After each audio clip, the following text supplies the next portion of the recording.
چلے اسی تنخواہ میں سے جب بندہ بڑے بیٹے کی شادی کر کے بہو بیاہ کے لے آئے تو پھر بھی کام چلتا ہے، اور جب اس بیٹے کو اللہ بچے عطا کر دے تو اسی گھر میں، اسی آنگن میں، اسی چھت کے نیچے کام چلتا ہے، تو پھر تو مان جانا کہ چلانے والا تو نہیں، چلانے والا کوئی اور ہے۔ پھر تو مان جا کے چلانے والا کوئی تو اس وقت جب تنخواہ تیری لگی تھی تو کہتا تھا ابا ابھی میری شادی نہ کر، میں بیوی کو کیسے کھلاؤں گا؟ تو وہی شخص ہے جس کی چھت کے نیچے پھر 1.5 درجن پوتے بھی پل رہے اور گزارا ان کا بھی ہو رہا ہے۔ تو رزق کا ذمہ کس کا ہے؟ اللہ کا ذمہ۔ اب ہمیں پتہ ہے پہلی بات تو پریشانی اس لیے اتار دینی چاہیے کہ ذمہ ہمارا ہے ہی نہیں۔ اب دوسری بات یہ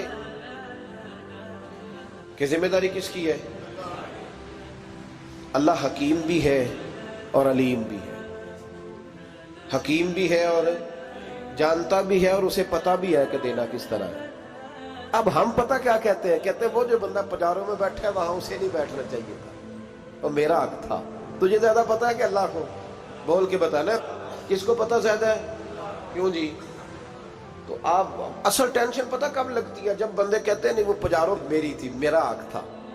وہ جب گزرتی ہے نا پاس سے مہران کے تو مہران والا ٹینشن بڑی لیتا ہے، حالانکہ اللہ کو زیادہ پتہ ہے کہ وہ حق۔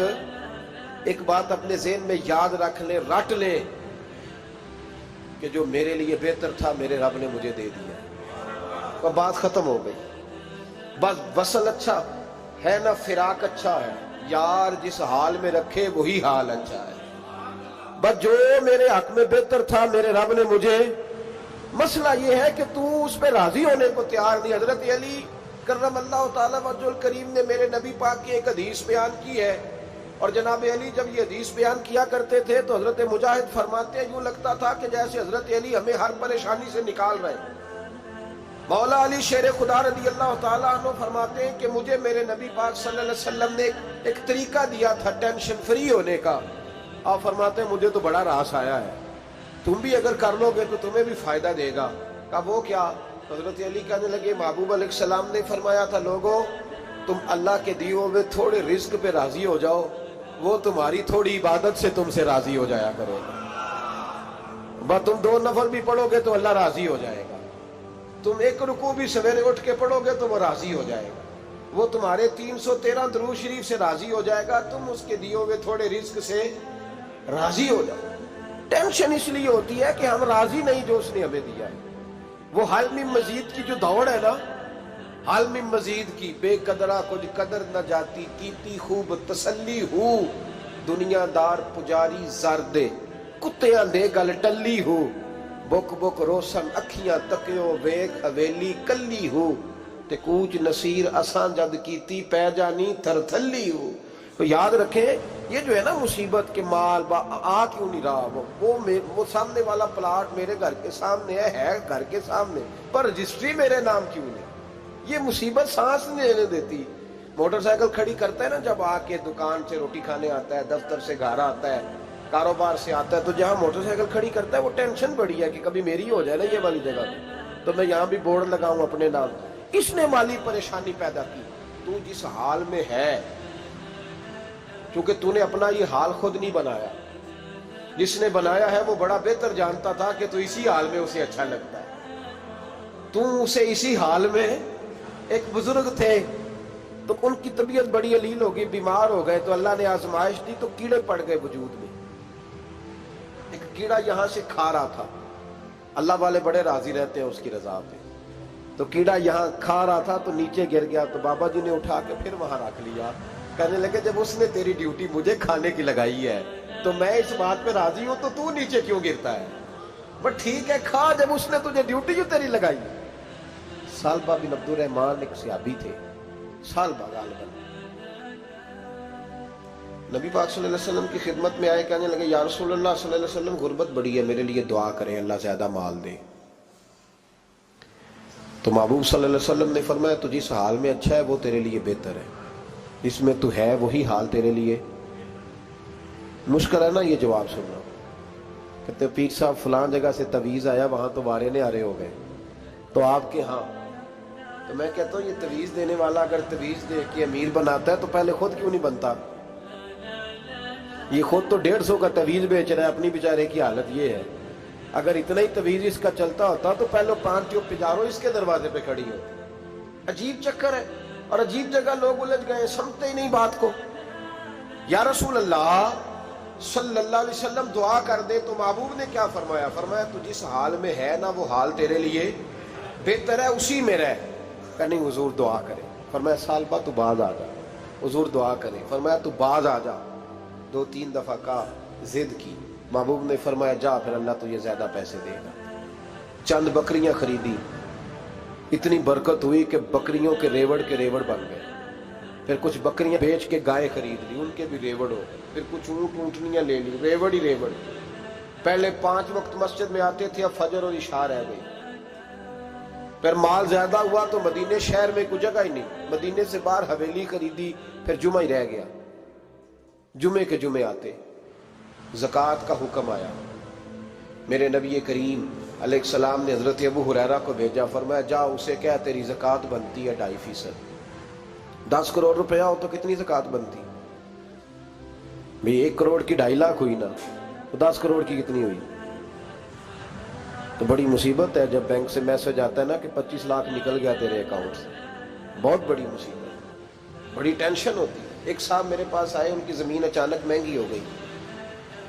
اچانک پہلے کچھ 15-16 لاکھ کی ایکڑ زمین تھی، پھر وہ کروڑ کی ہو گئی. تو میرے پاس آئے، کہنے لگے وہ 10 کروڑ روپے بنتے ہیں تو زکوٰۃ. تو میں نے کہا آپ نے کیا کیا؟ زری زمین پہ عشر آتا ہے، اس پہ زکوٰۃ نہیں آتی، تو آپ نے کیا کیا؟ کہنے لگے وہ کچھ سوسائٹی کے رول کے مطابق میں نے فائلیں وغیرہ لے لی ہیں، اب میں نا کبھی موقع آئے گا تو ان کو بیچوں گا. تو میں نے کہا اب تو آپ کا یہ مال ہو گیا بزنس کا، تو اب تو اس پہ زکوٰۃ آئے گی. 10 کروڑ پہ جب 25 لاکھ سنا تو کہنے لگے فوراً دینی پڑتی ہے کہ تھوڑی تھوڑی سے بھی کام چل جاتا ہے. تو میں ان کا چہرہ دیکھنے لگا. میں نے کہا نہیں وہ تو آپ کو پتہ ہے. ویسے حضرت عمر فرمایا کرتے تھے بانٹ کے نہ دو، کوشش کرو کسی ایک کو ہی دو، چلو کسی کا تو کچھ بن جائے. تو ایک کو ہی دینی چاہیے. کہنے لگے تو مطلب یہ ایسا ہی حکم ہے؟ میں نے کہا آپ کسی اور سے تحقیق کر لیں. اب یہ بھائی لیتے وقت نہیں تجھے ٹینشن ہوئی کہ 15 لاکھ کا کروڑ ہو گیا، تو اس وقت نہیں تو نے کہا کہ یا اللہ. تو یہ کیسی سوچ ہے مسلمان؟ کس طرح کا اس کا؟ ہمارے ہاں جب کسی آدمی پہ حالات خراب ہوتے ہیں نا تو سب سے پہلے وہ اس طرح کرتا ہے کہ جو میں کہیں اللہ کے راستے میں دیتا ہوں پہلے اسے بند کرو. جس راستے تجھے آ رہا تھا پہلے تو نے وہ راستہ بلاک کیا. حضرت اسماء بنت ابی بکر صدیق کہتی ہیں میں حضور کو مسجد کے لیے، ادارے کے لیے، صحابہ صفا کے لیے کچھ دے رہی تھی، تو میں نے گننا شروع کیا تو حضور مسکرانے لگے. حضور مسکراتے کیوں ہیں؟ تو فرمانے لگی، محبوب فرمانے لگے اسماء اللہ کے راستے میں گن گن کے نہ دیا کر، ورنہ وہ بھی تجھے گن گن کے دے گا. تو اس کے راستے میں بے حساب دے، وہ بھی تجھے بے حساب ہی عطا فرمائے. لیکن پہلے یہ والا پہلے دروازہ بند کرو، یہاں سے پیسے ختم ہو رہے ہیں. تو اس طرح کرنا بھائی. اس دفعہ سوٹ ذرا گرمیوں والے نہ خرید، لیکن جو تو اللہ کے راستے میں دے رہا ہے اسے دیتا رہے. لیکن ہم اپنا نقصان کرتے ہیں، زیادتی کرتے ہیں اپنے ساتھ. میں نے آپ کو پہلے بھی بتایا تھا پیار کی بولی ہے، پھر بولتا ہوں. ایک بڑے بڑے پیار والے دوست ہیں، ایک دفعہ مجھے کہنے لگے کہ آپ کئی دفعہ اعلان کرتے ہیں تو مجھے اچھا نہیں لگتا، اور آپ ادارہ بھی بہت زیادہ بننے والا ہے، بڑی چیزیں میں دیکھتا ہوں جو ہوں تو بڑا نظام اچھا ہو جائے. آپ دعا کریں اللہ مجھے پیسے دے تو میں بڑے سارے خرچ کروں گا اس کے راستے میں. تو میں نے کہا یا اللہ اسے 10 کروڑ دے، یہ 9.5 کروڑ تیرے راستے میں دے دے گا. تو چپ کر گیا، جس طرح آپ نہیں کر گئے سارے، چپ کر گیا وہ بھی. اس نے کہا جی نہیں جی انشاءاللہ کریں گے.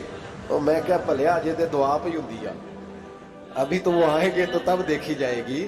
تو یہیں اڑ گیا ہے. یعنی 9.5 کروڑ اللہ کے راستے میں خرچ کرنے کی دعا پہ بھی آمین کوئی نہیں کہتا کہ چلو آمین ہی کہہ دیں. تو میں کہا تینوں تے 50 لاکھ بچتا سی پیا، لیکن تو اس سودے پہ تیار ہے. جب یہ سوچ ہوتی ہے، یہ غلط سوچ ہے. یہ بات تو اگر تے مسکرانے والی، لیکن یہ سوچ صحیح نہیں. حضرت عثمان غنی رضی اللہ تعالیٰ عنہ کہتے ہیں جس وقت نبی پاک صلی اللہ علیہ وسلم نے اعلان کیا نا جنگ کے موقع پر کہ 800 سپاہیوں کا خرچہ چاہیے، کہتے ہیں میرے پاس 600 کا تھا. یہاں ایک روایت میں حضور نے 1000 کا اعلان کیا تو میرے پاس 800 کا تھا. جب 2-3 دفعہ نبی پاک نے اعلان کیا تو کہتے ہیں میں نے کھڑے ہو کے کہا یا رسول اللہ پورا 800 میری طرف سے. کہتے میں نے 200 سپاہی کا خرچہ ادھار اٹھایا لیکن پورے 2 مہینے نہیں گزرے تھے، رب کریم نے مجھے کئی گنا کر کے پیسے واپس عطا فرما دیے۔ پر بات تو یہ ہے کہ تیری وہاں لو لگی ہو، تو تجارت کرتا ہے ان لوگوں کے ساتھ جو کیا دے سکتے۔ تو سالبہ کے پاس حضور نے پیغام بھیجا، پہلے تو کہا تیرے لیے بہتر نہیں مال، جب اصرار کیا تو بڑی برکت ہو گئی، بڑا آیا تو فرمایا زکوٰۃ دے، 2.5% زکوٰۃ ہے۔ اب جب سوچا کہ 5 اونٹوں پہ ایک بکری جائے گی اور بڑا سارا مجھے دینا پڑے گا، اب جب غور کیا تو یہ تو نہ کہا کہ میں نہیں دیتا۔ حضرت ابو ہریرہ سے کہنے لگے نبی کریم علیہ السلام کی خدمت میں عرض کرنا کہ میں خود آؤں گا۔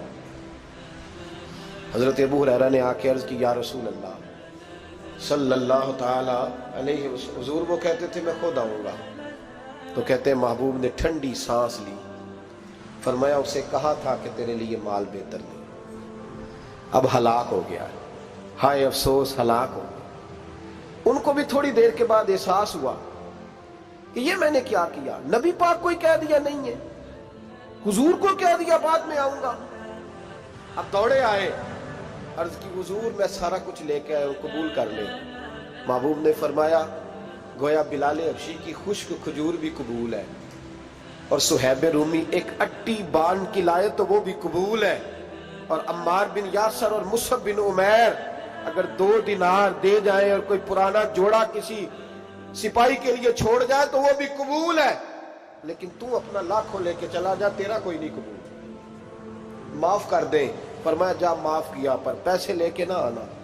اگلے سال پھر آئے، بندے ہوئے ہاتھ ہیں، محبوبہ میں دولت کا کیا کروں گا، آگ لگانی ہے، قبول کر لیں۔ فرمایا تو لے جا، تیرا نہیں قبول، گرا جو ان کی نگاہ سے وہ سنبھل نہیں سکتا۔ حضور نے وصال ظاہری کیا تو جناب صدیق اکبر کے پاس آئے، لاکھوں کا مال، ابو بکر قبول کر لو، تو جناب صدیق اکبر کہنے لگے اس کا کر لو جس کا نبی نے نہیں کیا، چل جا کوئی نہیں چاہیے۔ حضرت عمر کے زمانے میں قحط پڑ گیا، بارشیں نہیں ہوتی، غلہ نہیں ملتا، حالات خراب ہے، مالی طور پہ بحران آ گیا، غربتیں، مجبوریاں، تکلیفیں، آ کے روئے، عمر میرا قبول کر لو، مجھے معافی تو مل گئی تھی نا۔ فرمایا معافی اپنی جگہ پہ، پر جس کا مصطفیٰ نے قبول نہیں کیا۔ بہت سارے لوگوں کو پتہ ہی نہیں کہ ان کا قبول ہی نہیں ہوا، اور وہ الجھے ہوئے ہیں، انہیں خبر ہی نہیں کہ اصل بات کیا ہے۔ فرمایا جس کا مصطفیٰ کریم نے قبول نہیں کیا، اب ہیرے اور جواہرات بھی لے کے آئے تو بھوکے مریں گے، پر اس کا قبول، اس بات پہ راضی رہو اس حال میں اللہ نے رکھا ہوا، اس حال میں راضی رہو۔ جو مصیبت ہے نا دیکھنی کہ وہ بھی میرے پاس، تمہیں کیا پتا، کبھی پوچھ تو صحیح اس سے وہ کس مصیبت کا شکار ہے، جو مالی طور پہ بڑا امیر ہے، تو اس کی طرف دیکھ کے اپنا دل برا کرتا ہے۔ بس جس حال میں رب نے رکھا ہے اس حال میں رہ۔ حضرت عثمان غنی کے زمانے میں تو وہ وصال کر گئے، لیکن بھائی تو جس حال میں تیرا رب تجھے رکھتا ہے اس حال میں رہ، تیری مالی پریشانیاں ختم ہو جائیں۔ میں نے پہلے بھی شاید آپ کو ایک دفعہ کہا تھا، میں تعلیم سے فارغ ہوا تو میرے ایک استاد اور میرے کچھ دوست کہنے لگے افریقہ آ جائیں آپ، وہاں بہت بڑا ادارہ ہے، اس کو چلائیں، اس کو سنبھالیں۔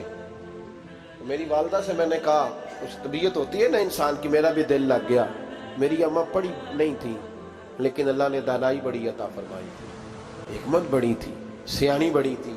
تو میں نے کہا اماں جی وہ مجھے ساؤتھ افریقہ کی دعوت ہو رہی ہے تو آپ کیا کہتی ہیں؟ تو اٹھ کے میرے پاس آ گئی اور مجھے انہوں نے اپنے بازوؤں میں لے لیا، پھر میرا ماتھا چوما، کہنے لگی پتر میں تے وال بھی نہ پوٹ کے دیوا کسی نے، ہم نے دولت کا کیا کرنا، تو اللہ کا نام لے کے کہیں بیٹھ جا، رب کریم رون کے لگا دے گا، خیر ہو جائے۔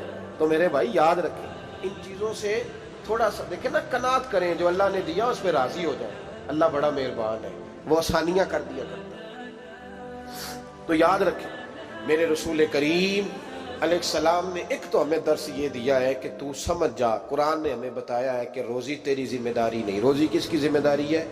اللہ کی۔ اور دوسری بات یہ کہ جو اللہ نے تمہیں دیا ہے اس پہ تو راضی ہو جا، تیری مالی پریشانیاں ختم ہو جائیں۔ اور پھر حضور صلی اللہ علیہ وسلم نے فرمایا مذہبی طور پر جب دیکھو تو آگے دیکھو، اور دنیاوی طور پر جب دیکھو تو پیچھے دیکھو، پریشانی ختم ہوگی۔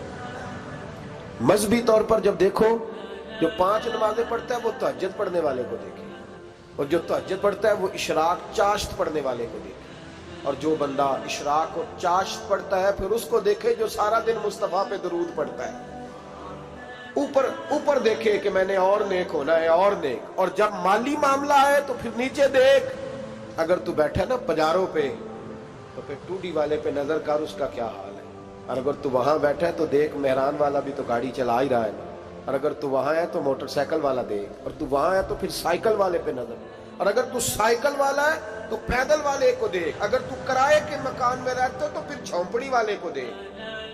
اور اگر تو جھونپڑی میں رہتا ہے تو پھر بھی پریشان نہ ہونا. کچھ ایسے بھی ہیں جنہیں جھونپڑی بھی نصیب نہیں, جو سڑک پہ لیٹے ہوئے.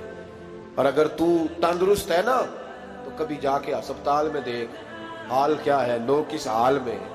تو ہم شکر نہیں ادا کرتے. اس کا نقصان کیا ہوتا ہے, نعمتیں چلی جاتی ہیں. اللہ فرماتے ہیں لئن شکرتم لازیدنکم, تو شکر ادا کر میں نعمتوں میں اضافہ کر دوں. تو بھائی مالی پریشانی کا تیسرا سبب یہ ہے کہ ہم دیکھتے ہیں مالی طور پر اوپر, تو پھر ہمیں طبیعت بگڑتی ہے. اور پھر مالی پریشانیوں کے کچھ اور اسباب بھی ہیں.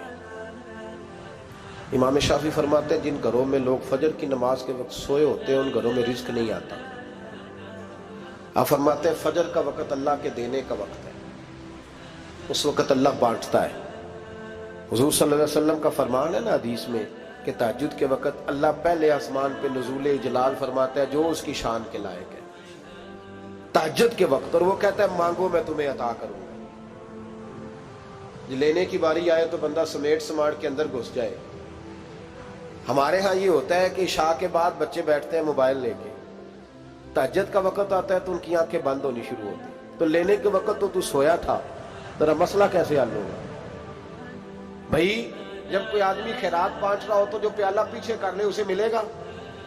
کہتے اس وقت آنا جب میں بانٹ رہا تھا, اب تو کدھر آ گیا ہے. مثال دے رہا ہوں. تو فجر کا وقت مانگنے کا ہے, تو ساری رات تو گزر گئی گیمیں کھیلتے, ٹی وی دیکھتے, اور جو لینے کا وقت تھا تو سو گیا, تو کیسے آئے گا تیرے پاس؟ تو اٹھے سویرے بندوں سے مانگ کے دیکھ لیا, بڑی عزتیں خراب ہوئی. فجر کا وقت اٹھ کے جھولی پھیلائے. میرے رسول پاک علیہ السلام فرماتے ہیں, رب فرماتے ہیں جب